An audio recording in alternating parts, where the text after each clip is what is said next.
Good evening. We're here at the Clayton Center again for our Thursday night, first Thursday of the month reception with Clayton Visual Arts. We have a wonderful show tonight and this month. I'm here with Katie Probst, and Katie is a photographer, and her work is behind us here, and it's an eclectic group of pictures. You seem to take pictures of whatever strikes you. It's a very organic process for me. If I like it, I'm there with it.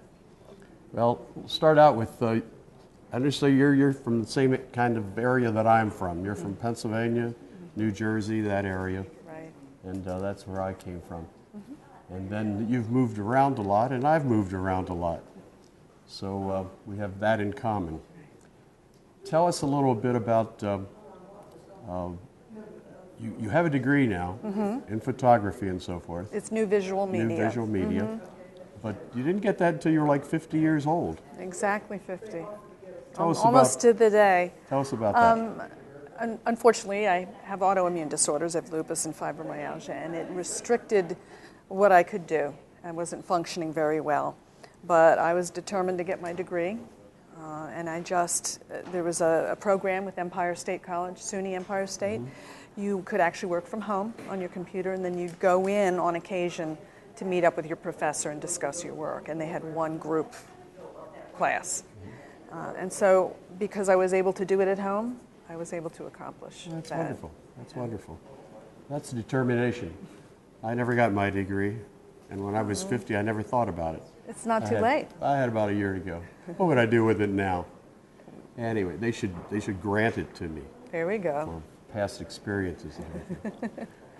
Then tell us what happened. After 50, you did some moving around? We did some moving around, mainly to my husband's work. And my daughter, Emily, who's here with us tonight, wanted to take marine biology classes, and Wilmington is where you go. So we decided to move down here.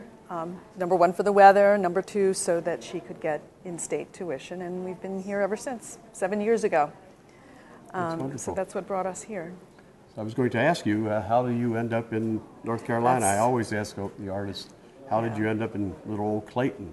That's the story. That's the well, story. we were able to afford property in Clayton. Me too. Yeah, and I didn't know we would have as many. We have dogs. I'm sure we're going to discuss that. We didn't know we'd have as many dogs, but we had one, and it was nice to have a big yard for her to run around in. And so Clayton ended up being it. I think some of your pictures are of your dogs. Yes. Tell us about your Chinese dogs. Oh, they're called Chinese Cresteds, and they come in both a hairless variety and a powder puff. Most people know the hairless variety. They're very unique. They're rare. They're very intelligent. They actually pose for me at this point. Honestly, they do. You can ask any of my family members. Just very smart and very loving dogs, and beautiful. When they're bred correctly, they're just beautiful, like little horses. Well, and I showed them for a while. Oh, did you? Yeah. You don't breed them? I do. Oh, One of okay. the picture of Wynn that's up here, that came from one breeding. I've done one breeding. I see. But I bought a little girl. I don't think her picture's up. I just got her a few weeks ago, and I'll be breeding her to him. Well, that's wonderful. Yes. Well, let's talk a little bit more about your photography. Okay. I know you spent some time in Paris. Yes. Just about a week. Okay. And did you burn up your camera while you were there? I did, but the funniest part is I ended up enjoying taking pictures in the subway, the musicians in the subway, the kids out in the parks, not so much the Eiffel Tower and all those things you'd expect. Although I did take pictures of Notre Dame. Okay. And my friend lives there, so I was able to stay with her.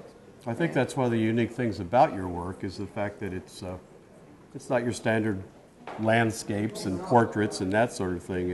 It seems like just off the cuff, and you were at the right place at the right time.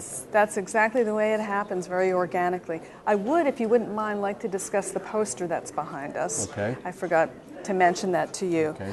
He'll take a picture of it a little bit later. Okay. All right. The show. I entered a contest the end of last year, a poster contest for a documentary that's going to be filmed. It's about bullying, and I won. They're using two of my posters, one for their Facebook page profile picture, One of them's on IMDb, and I'm actually listed as their photographer. That's wonderful. So it's very exciting. They're fundraising. That's one of the reasons I want to bring it up now. They're fundraising for this documentary. So if you go to Facebook and you go search Broken Bones, Shattered Dreams, there'll be more information there. Broken Bones, Shattered Dreams. Uh-huh. I took this over at Longleaf Academy in Oh, is that Raleigh. right? The kids were fantastic. Oh, it's a story that has a million stories It sure along does. with it. I mean, you Sure look at it does. and you can just see what's going on, and it's well done. Well, congratulations. That's Thank a you. feather in your cap, Thank isn't it? you. I know you're doing this show. You're doing another show Yes. later Wake on Forest. this year, Wake Forest. The Cotton Company. Is there, what kind of camera are you using? Do you have It's several? Or? well, I was using a Sony A65. I just got a brand new mirrorless wide frame camera. And it's very, very light and wonderful camera. I love it. It's still a learning curve because I just got it, but it's an A7. Full frame was the term I was trying to think of. So when you started, I guess you were still using chemicals and Yeah, a long time darkroom ago. and all that stuff? And well, back then I was even using 110 cameras, and Polaroids, and somehow I managed to get good shots out of it. Although I didn't think about it at the time, I was just enjoying myself. So some of these pictures, I don't know if I have them up. Some of them are like 30 years old. I didn't even imagine I'd be a photographer. most photographers that we talk to were a little reluctant to get into the digital age. Oh. But now they can't imagine what they went through. I love it. Yeah. Well, I thought it was cheating at first. But now I realize that the editing, the post-editing, takes a lot of That's where the craft. art is. Yes, That's where the art exactly. You don't have to change it dramatically, but if you can make it look better, then why not? Sure. Well, it's a wonderful show, and I hope you'll have an opportunity to come down and check it out.